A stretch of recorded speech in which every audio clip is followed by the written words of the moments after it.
Hello again, everyone. We have reached the final installment, at least for a little while, of the travel watercolor palette swatchings.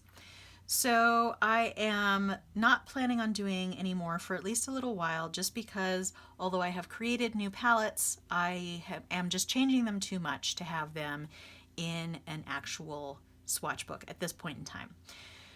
So I will put a link down below to the Traveler's Notebook where I keep all of these swatch books. It will kind of give you a sense of what the project is and how this is going.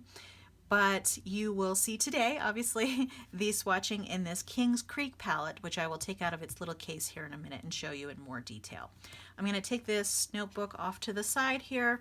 I've actually added a new watercolor insert in here, so that I will now have 3 in here, and that is so that I have room to expand in the future, but like I said, I'm not planning to do that for a little while yet. Okay, I'm going to put that off to the side, and then I'm going to open it up here to this last page, and as you can see, this is the last one we did with the large square wood palette. I will put a link down below to all of the previous swatching videos for the travel palettes.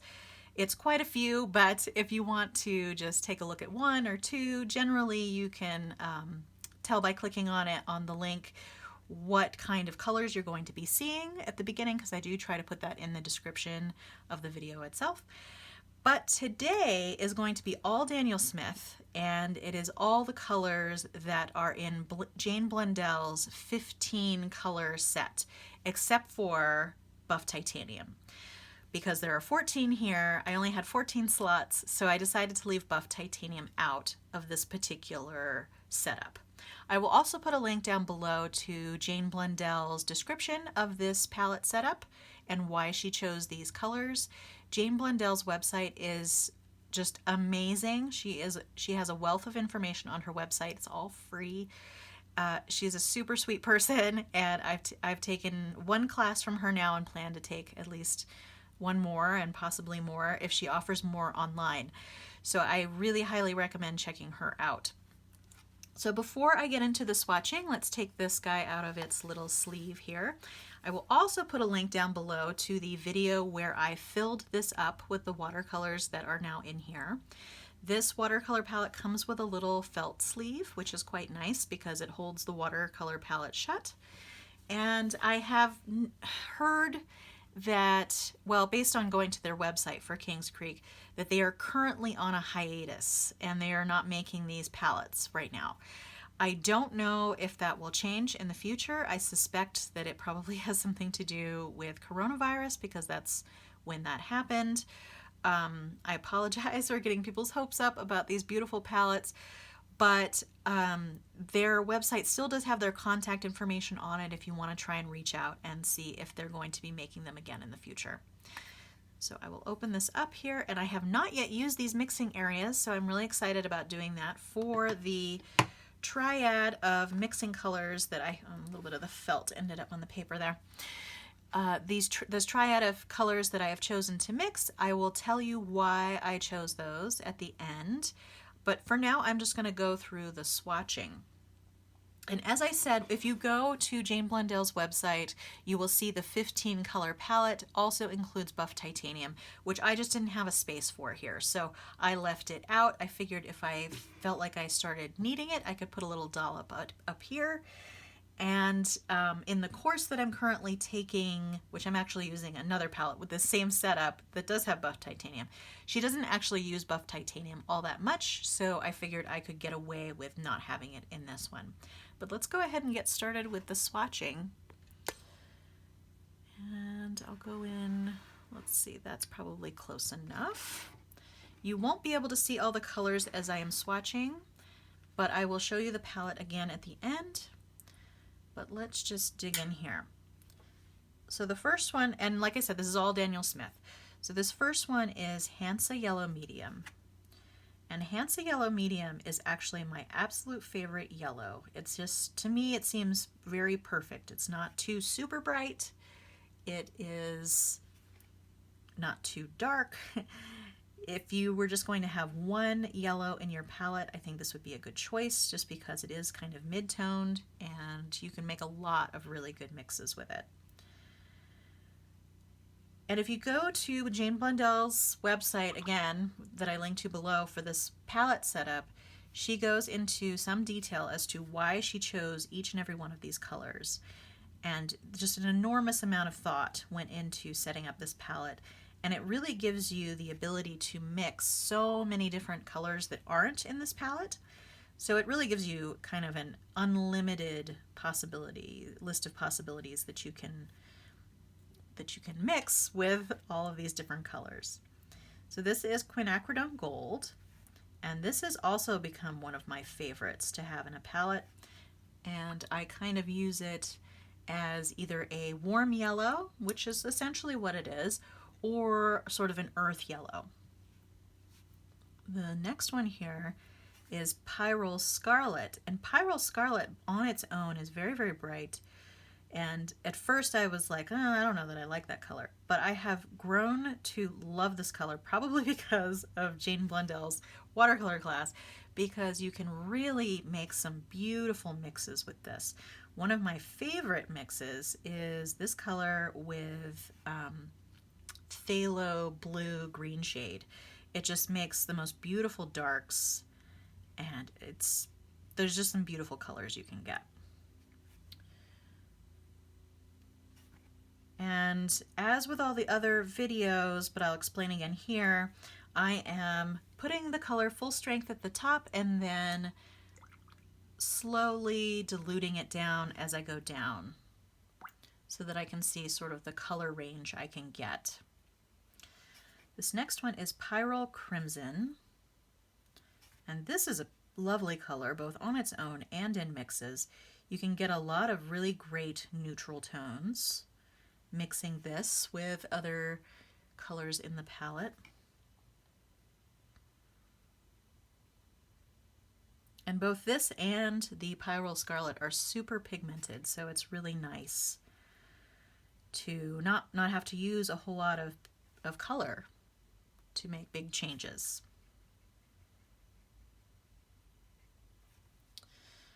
The next color is Quinacridone Rose, which is one of my all-time favorites. I have it in pretty much all of my palettes. It makes really beautiful purples when mixed with blues, especially the brighter blues or more cooler blues like the phthalo blue green shade. Makes beautiful purples. Really what you would consider sort of a classic purple you can get with this.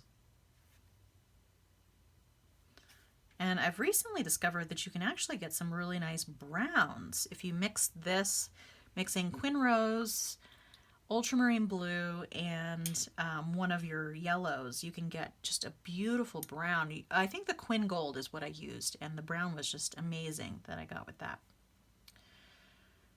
So let's see, what do we have here? Ultramarine is the next one. And this is just regular ultramarine. It's not French ultramarine. It's not any other variant of ultramarine. This is sort of your standard ultramarine. It's granulating, but it's not super granulating. I personally, in my personal palettes that I have set up for myself, I prefer French ultramarine just because it is way more granulating, and I like that quality. But and it's a little bit deeper in color than this plain ultramarine is. But ultramarine is still a beautiful color, and it's great for mixing. It makes really beautiful mixes.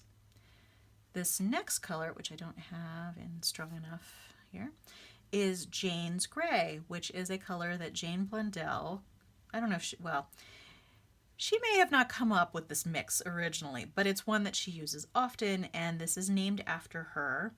Essentially, it is a combination of ultramarine blue and burnt sienna, so it's kind of a convenience mix for those colors, which is very nice because if you want to do shadows on things or just darken up some colors, this is a really nice convenience color to have on your palette.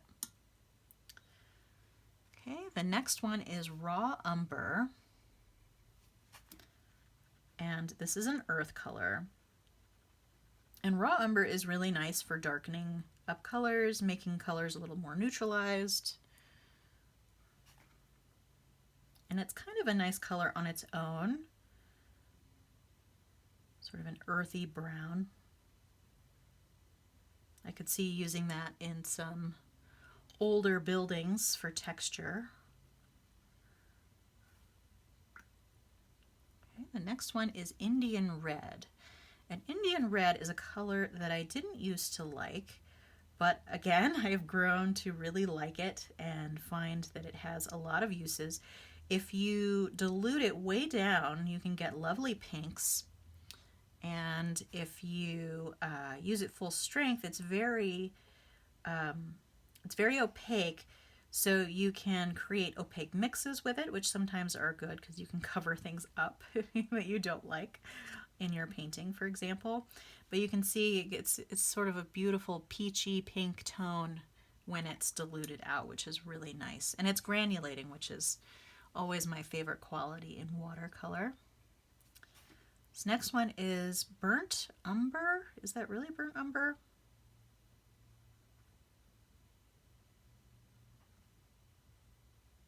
No, this is Burnt Sienna.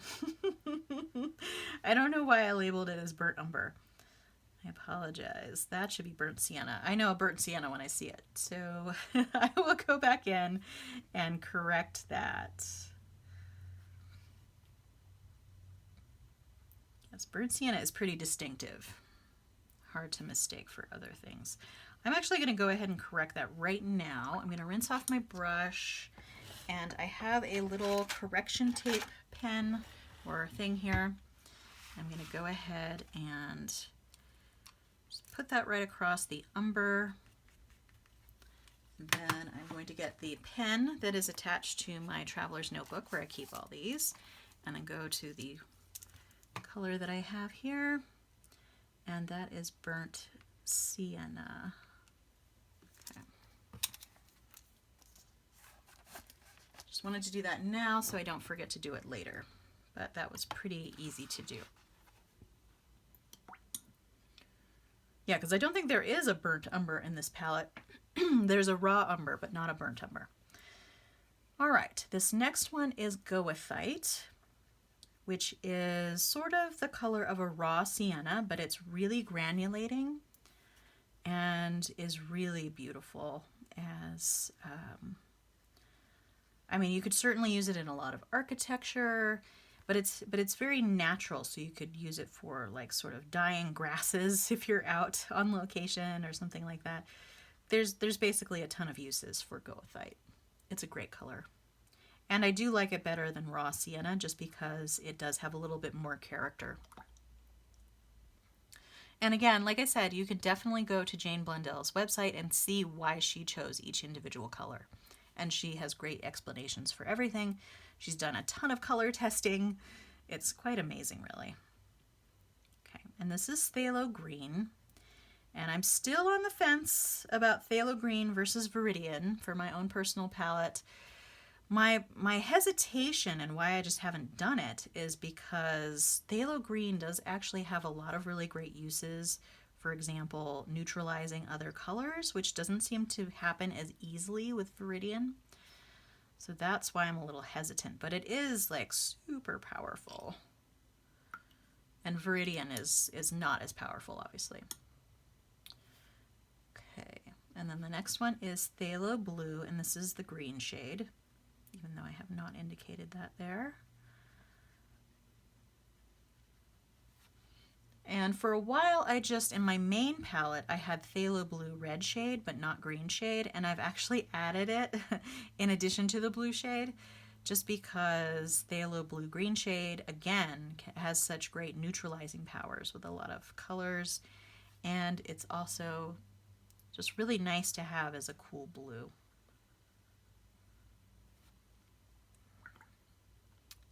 And the last one is Cerulean Blue Chromium, which is a lovely, lovely blue. This is really nice for skies.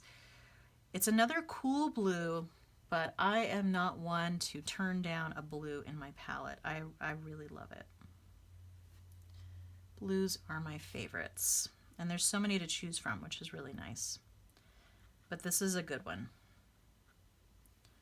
Okay, so there's all the colors.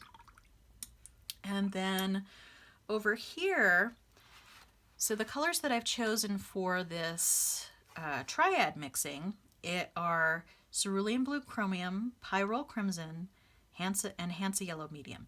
So I kind of wanted to go with sort of not the typical, what you would think of as blue and red. So pyrrole crimson is a little bit darker, obviously, and then cerulean blue chromium is not as strong as phthalo blue and a little bit more green than ultramarine. So I'll be interested to see how these mix. And then I went with a pretty standard yellow just to kind of even it out. So let's see what we can get. I'm going to move this mixing area over here, and I'm going to start with the red at the top just because that's the easiest there. And I have to make sure I get the color right because in the pan, pyrrole crimson looks very similar to Quin Rose, which is obviously very different. I am going to get that there. It's such a pretty red. Through watercoloring, I think I have just grown to love just about every color of the rainbow. And it's really quite, I don't even know what the word is. It's very satisfying to play with color, especially if you're not feeling that great or, not having the best day. I feel like color really brightens up my day. Okay, and then I'm going to go with the Hansa yellow medium. Put that here.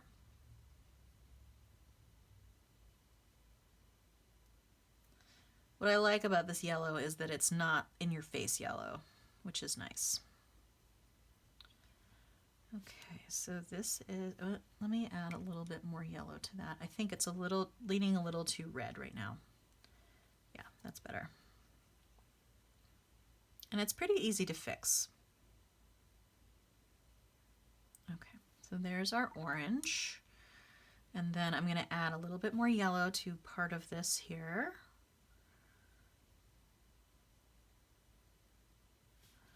To get our, let me get a little bit more there.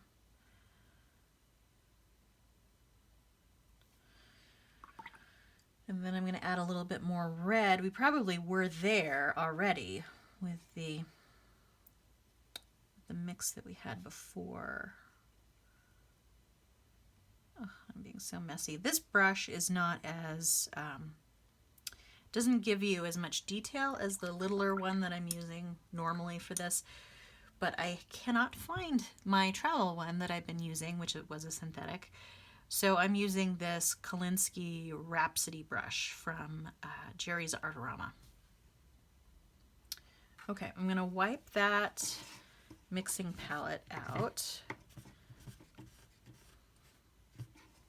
And that red is so staining, so it's going to stain for a little while.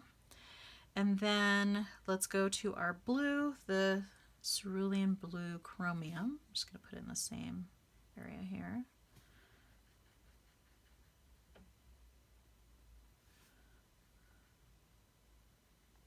I think I probably need more water on my brush. It's a little more pigment than I would like there. Okay. And then I'm going to go with the red first. That red is really strong, so I'm going to try not to go too strong on there. And of course, that's just a little too much, but I think I'm going to go ahead and put it here because I think that that is probably, oh, because I'm tilting it too far too. That's probably perfect for right there. And I'm going to add a little bit more cerulean to get more purple here. There we go. That's definitely more in the middle. A little watered down though at this point. And then I'm going to add a little bit more to get to a purplish blue.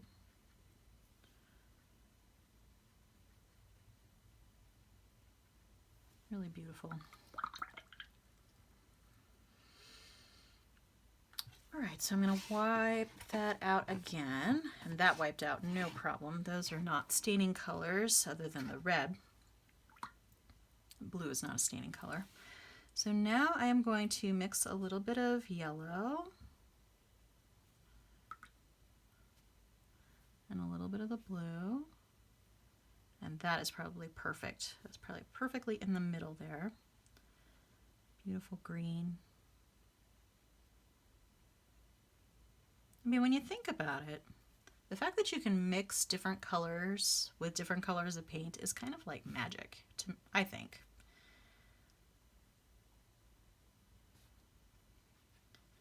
Okay, so this is a lighter yellowish green. And then I'm going to add more blue up here. A little bit more blue. Okay, and then we have more of a teal blue.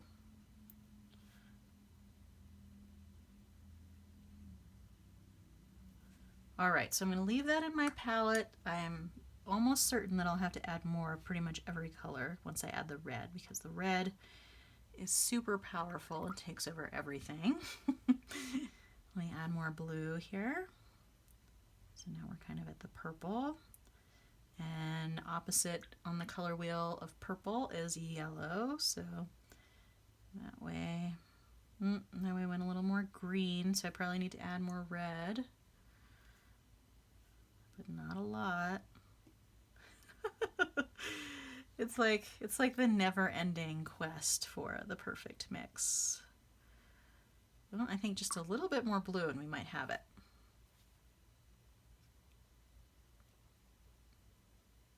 Yeah, that's almost a gray. Still a little purple though. Okay. There we go. And again, I always end up adding too much water towards the end, but there we go. Okay, and I'm going to wipe that mixing area out there. So here we go. I'll get a little closer with the individual colors. Okay, I've been doing a lot of painting on 100% cotton paper, and this is definitely not 100% cotton paper. So you're always going to get better results when you're going with cotton paper, in my opinion. But, oh, and you're seeing some really interesting color separation there because the cerulean blue chromium is granulating. So you might get some, I had a little bit of extra water in there, so it pooled, and then where it was pooling, it got a little bit of granulation there, which I kind of like personally. Okay, and here's another look at the palette. There you go, all those beautiful colors. And it does look like the top area stains just a little bit, but I probably can use some, some brush cleaner or something to clean that off, and it'd probably be fine. When they were making palettes, they had the option of having either a white coating in here or a clear coating, and I chose white just so that I could see the color mix. All right. Well, I think that's going to be it for today, and that concludes this series for the time being. I might come back in, and maybe I won't call it part of the series if I come back in and do it again, but for now, that's going to be it. I'm kind of looking forward to going forward with other projects for the channel, so I hope you enjoyed, and I will do a flip through of the entire book at some point. It might take me a little while because I have a lot of ideas on my list, so but I will get to that at some point, and like I said, I will go through the other book which had specific palettes associated with it that I haven't necessarily shown you yet, so that might be interesting for you to see as well. Please subscribe to the channel so that you can keep track of all the fun things that are going to be coming, and have a great day. All right, thanks so much for watching. Bye-bye.